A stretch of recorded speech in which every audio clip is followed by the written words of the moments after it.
Hola, soy Marta Poncela Herrero, una exalumna del curso Mira Asturias, y hoy estoy aquí para hablar con vosotros sobre la hipotermia. Este es verdad que es un tema que no ha caído nunca en el MIR, pero bueno, no sabemos si va a poder caer en vuestro año, así que vamos a intentar repasarlo brevemente y quedarnos con las cosas más importantes. Vamos a por ello. Bueno, de la hipotermia, ¿qué vamos a saber? Pues cuándo la tengo que sospechar en urgencias, cómo la diagnostico y cómo la trato.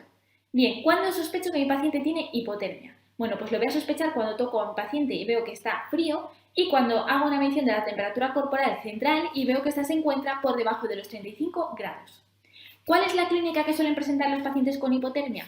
Bueno, pues depende del intervalo de temperatura en el que nos encontremos y vamos a distinguir 4 fases. La primera fase es la leve, la temperatura se encuentra entre los 35 y los 32 grados y lo característico es que es la única fase en la que aparecen escalofríos y temblor. Estos escalofríos y temblor son protectores, van a producir una contracción muscular que va a intentar elevar la temperatura corporal. Además, en esta fase es característico que yo lo llamo como que los pacientes tienen las pilas cargadas, porque sí, se encuentran letárgicos, pero a pesar de ello todo está hacia arriba. Están hipertensos, taquicárdicos, taquipneicos, tienen un aumento de la diuresis, etc. A medida que van avanzando las fases, vamos a ir viendo que estas pilas de esta batería se va a ir descargando. Bien, en la fase moderada, que es la que se encuentra entre los 32 y los 28 grados, ya no van a aparecer ese temblor y esos escalofríos. Y además estos pacientes ya, pues eso, tienen la batería más descargada. Tienen estupor, tienen bradipnea, bradicardia, hipotensión, ilioparalítico y además aparecen ya las arritmias supraventriculares.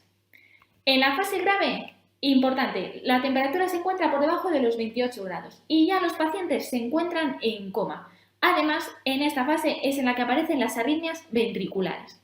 Y por último, vamos a hablar de la fase de hipotermia profunda, por debajo de los 20 grados, y aquí ya los pacientes se encuentran en parada cardíaca. Ya no hay batería. Vale, una vez que hemos visto cómo lo sospechamos, ¿cómo vamos a diagnosticar la hipotermia? Bueno, pues el diagnóstico de la hipotermia es clínico. Tenemos que medir la temperatura corporal central y lo hacemos midiendo la temperatura rectal. Hay que evitar la medición de la temperatura cutánea. ¿Por qué? Porque los pacientes suelen tener vasoconstricción y por tanto no va a ser fiable. Con esto es suficiente para diagnosticar la hipotermia, pero en estos pacientes tenemos que hacer un seguimiento, tenemos que ir viendo cómo evolucionan y es muy importante en todos ellos realizar varios electros para ir viendo si van apareciendo alteraciones. Ya sabemos que en la fase leve los pacientes tenían taquicardia y con el tiempo avanzaban a bradicardia sinusal. Hemos dicho que en la fase moderada ya aparecían las arritmias supraventriculares como la fibrilación auricular y en la fase grave aparecían esas arritmias ventriculares que tanto nos preocupan como la fibrilación ventricular. Importante, en el electro de los pacientes con hipotermia aparece esta onda característica, que es la onda J de Osborn. Si vemos esta onda en un electro ya tenemos que pensar que nuestro paciente tiene una hipotermia. Además, en estos pacientes hay que estudiar la coagulación, porque pueden hacer coagulación intravascular diseminada. Es importante estudiar los gases. En un principio suelen tener alcalosis respiratoria, por esa taquipnea, pero con el tiempo evolucionan hacia una acidosis mixta, metabólica y respiratoria. Y también es importante hacer una radiografía, porque hemos dicho que son pacientes que están en coma o que tienen estupor y por tanto que van a hacer broncoaspiraciones. Vale, y por último, ¿cómo vamos a tratar la hipotermia? Bueno, pues el tratamiento de la hipotermia requiere ingreso hospitalario y en el caso de que los pacientes estén graves, requiere un ingreso en la UCI. Hay 3 medidas fundamentales: el soporte vital, las medidas de calentamiento y el tratamiento de las complicaciones.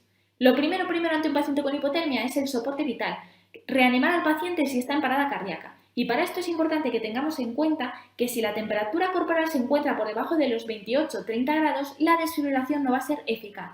Por tanto, si tenemos que reanimar a estos pacientes, al mismo tiempo hay que ir calentándolos para que esa desfibrilación pueda tener efecto. Además, pues lo de siempre, administrar oxígenos al paciente, poner una vía venosa periférica para administrar líquidos y hacer una adecuada monitorización. En cuanto a las medidas de calentamiento, quiero que tengáis en cuenta lo siguiente. Hay 2 tipos de medidas: las pasivas, que consisten en mantener el calor del cuerpo, y las activas, que consisten en aportar calor.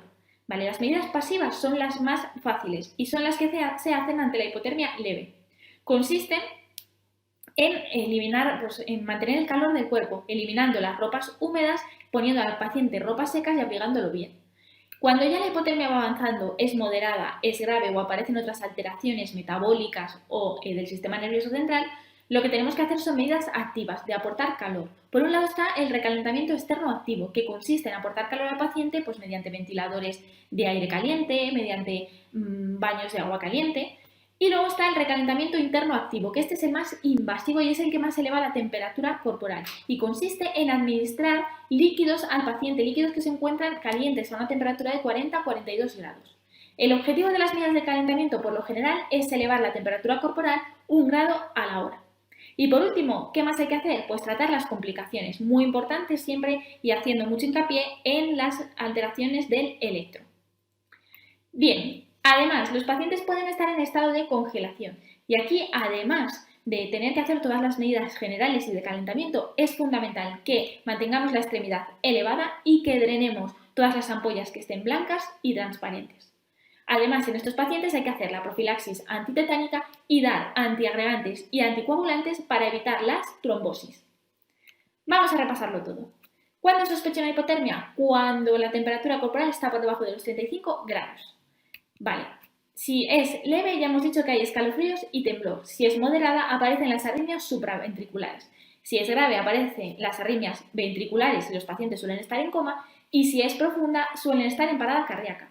El diagnóstico se hace midiendo la temperatura rectal, pero es muy importante hacer un electro a todos estos pacientes. Y por último, ¿cómo lo vamos a tratar? Pues por supuesto, soporte vital, medidas de calentamiento y tratamiento de las complicaciones. Bueno, hasta aquí el tema de la hipotermia, espero que os haya sido muy útil y os espero en otro vídeo.